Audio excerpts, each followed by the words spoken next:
এই কলিজা, তুমি যে আমাকে অবহেলা করো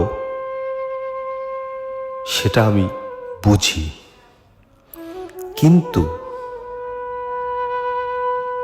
আমি কতটা বোকা তাই না? তোমার অবহেলাতেও আমি তোমার মাঝেই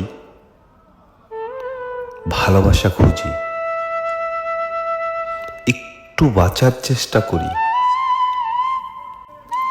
আসলে মানুষ আপন সাজে, কিন্তু আপন হয় না।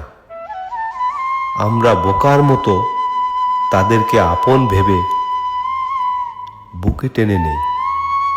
একটা মানুষ যখন একটা মানুষকে ভালোবাসে, তার রক্তের সাথে মিশে যায়, আর সেই মানুষটা ওই ভালোবাসার মানুষকে চিরজীবনের জন্য ধ্বংস করে দিয়ে যায়।